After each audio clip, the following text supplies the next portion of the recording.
Okay, so if you've been using Midjourney lately and you're just thinking, what is going on? Have I completely lost my magic touch? Well, I am here to tell you, you are not going crazy. There is a very, very good reason for it. And I really want this to sink in. You didn't do anything wrong. It's not you. The tool itself, under the hood, it is fundamentally changed. So in this explainer, we're going to break it all down. We'll cover why it feels so different, the two platforms, what's new, the new playbook for getting results, how to choose the right tool, and what's coming next. By the end of this, I promise you are going to be back in the driver's seat. All right, first things first, let's get right to the heart of it, why everything feels so off.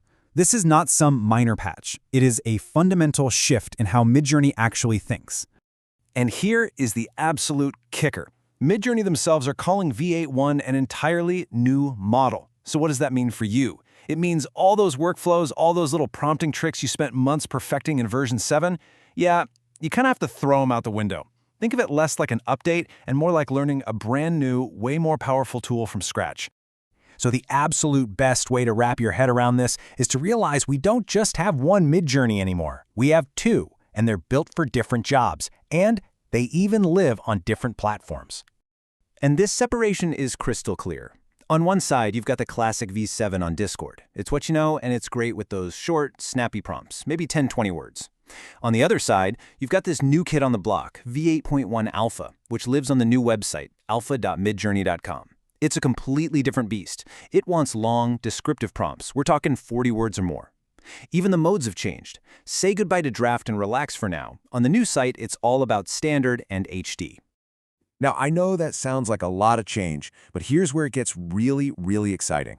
V8.1 has some massive upgrades that finally solve some of the biggest frustrations we've had for years with V7. Yes, you are seeing that correctly. Text is finally here, and it actually works. I mean, for anyone who has spent hours, and I mean hours, trying to get a simple word on a poster or a logo, you know this is an absolute game changer. Those days of just endlessly re-rolling and praying for something that's not total gibberish, they're over.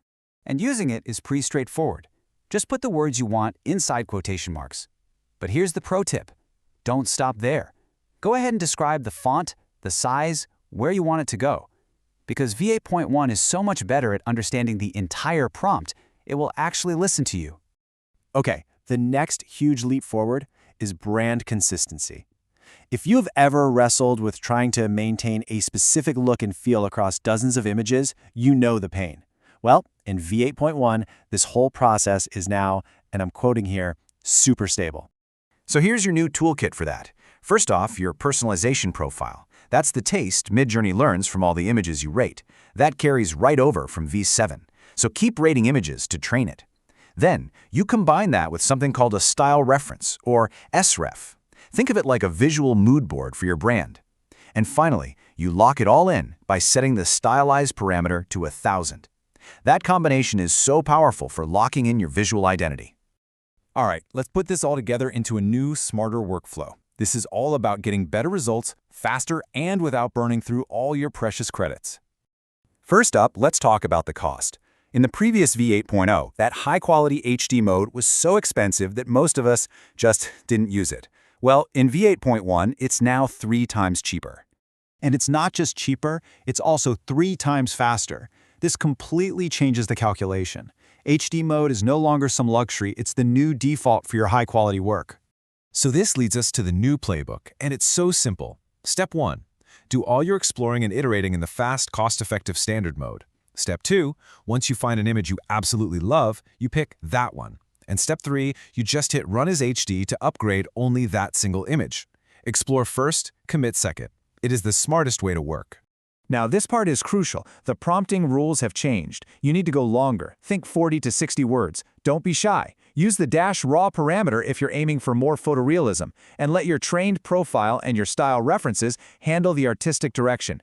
Oh, and definitely stop using old V7 parameters like -Pu4. They're just not supported anymore. So, with 2 powerful versions of Midjourney available, the big question is, which one do you use for which task? Let's break it down with a simple cheat sheet. Think of this as your go-to decision-making guide. You need a quick graphic for social media using a simple prompt? V7 on Discord is still your best bet. But what if you're trying to generate a super detailed, complex scene for some concept piece?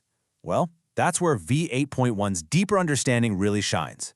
And if you need high-res brand visuals with perfect, legible text, that's a job only V8.1 can handle. Just use this table to pick the right tool for the job, every single time. And finally, it's really important to remember that V8.1 is still an alpha. It's a work in progress, and the team at Midjourney is actively building and adding more features based on feedback from all of us. So, what's on the horizon? Well, we can expect enhanced upscalers for even better quality, and a powerful new edit model for in-painting, changing just one part of an image. And yes, the budget-friendly relax mode will be making a return.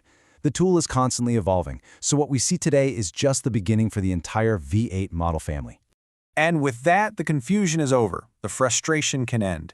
You now know that V7 and V8.1 are two distinct tools. You know how to leverage these powerful new features like text and brand consistency, and you've got a smart, cost-effective workflow. You have the complete V8.1 playbook.